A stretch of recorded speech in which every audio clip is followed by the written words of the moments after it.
left out in school because of food allergies?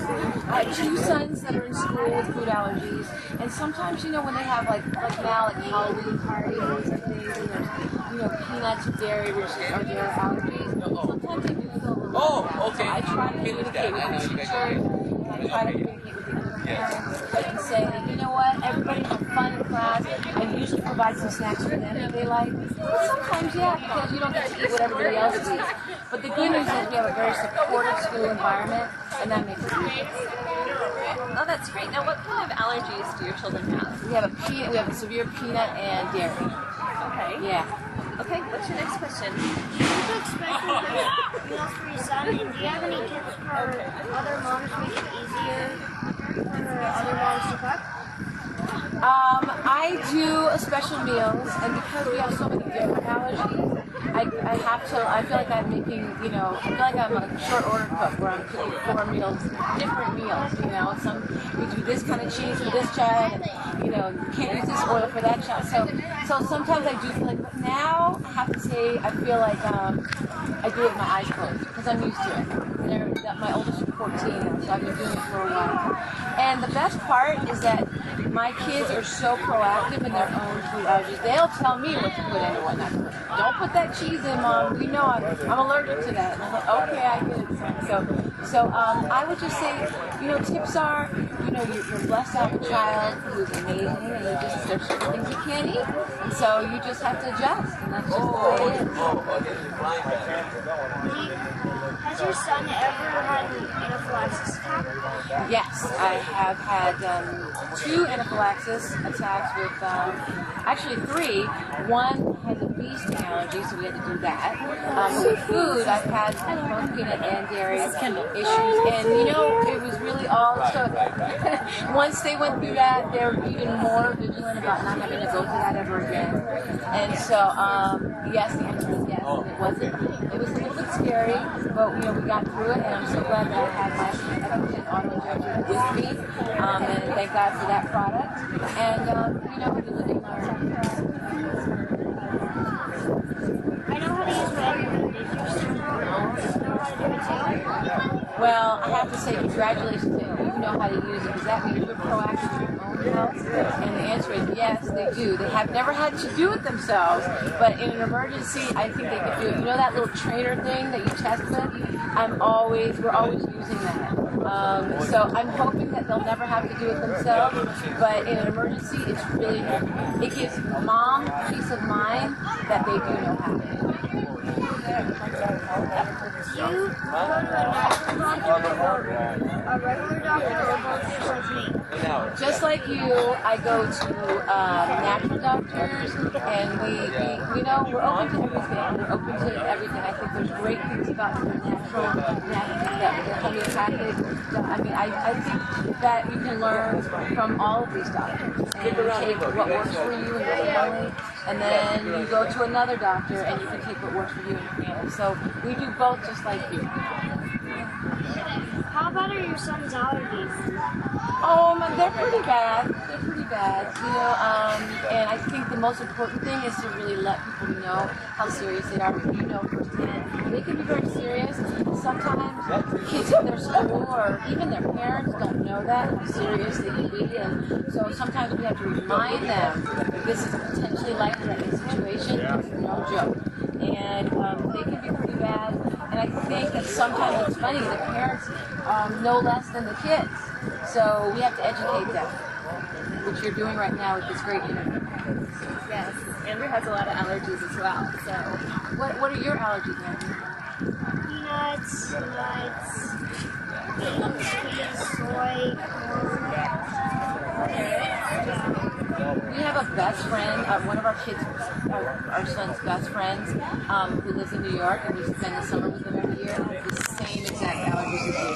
All the ones you listed, he has. All the peanuts, corn, so everything. And so we always feel at home with them, because when we go there, they always have the right foods for us. We never worry about it. So it's great when you meet somebody that knows what it's like, because it's not easy, is it, for you sometimes with food. You seem like you're doing great, though. So now Halloween's coming up. Yeah. Do you have any tips for moms as far as how to manage? I know it's hard for us. Yeah. Halloween can be difficult for us too. I mean, the biggest mommy rule is that we don't eat or touch anything in that bag until we get home under a light, and we don't eat anything without any ingredients on it. So we don't. If we have a nice lady in our neighborhood who likes to cook baked goods, and she takes all day long cooking it. It smells delicious.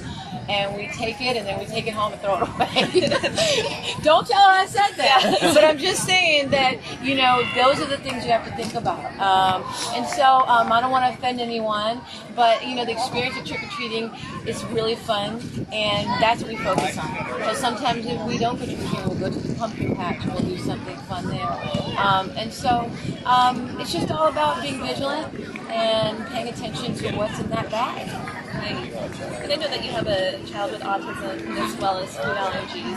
How is that managing two major diseases? You know, it's interesting. You know, it's been difficult, definitely trying.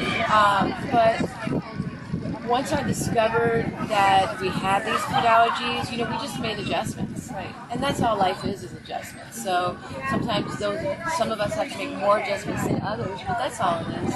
And even families that don't have to deal with what we deal with the food or with the autism, they still have to make adjustments in life in other situations.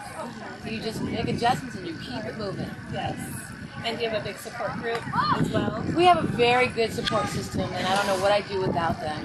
And I feel always very badly for anybody, who doesn't have that support system, because that is really, really important. But you know what? The good news about support systems now is you can find them virtually.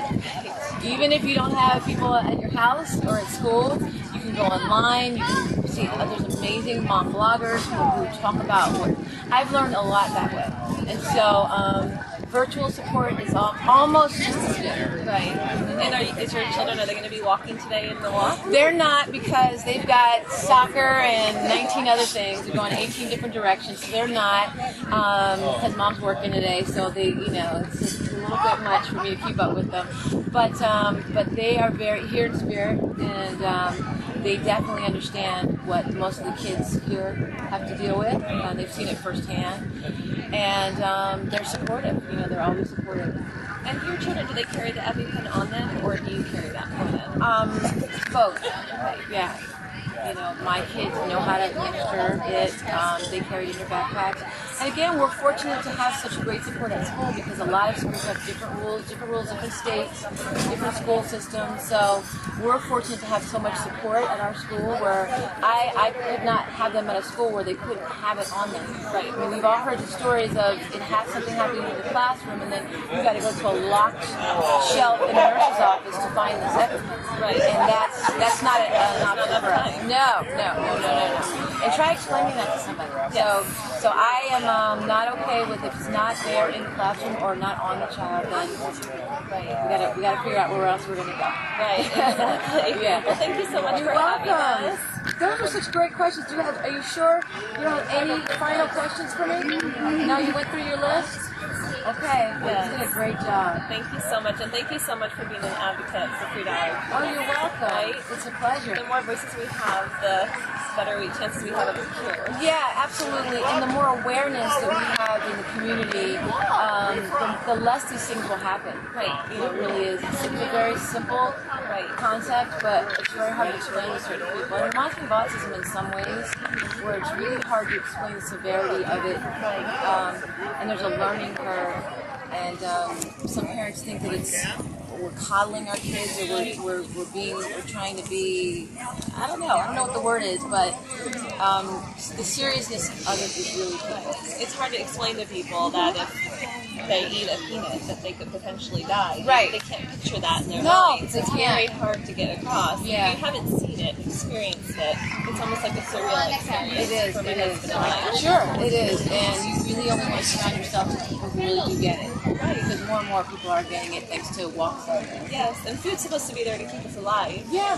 But then to some people, it's also potentially deadly. Yeah. So Yeah, that's why trick-or-treating can be really scary for so many scary. families. Yeah. And in our house, we've tried to take a lot of the food away Do you have from other siblings?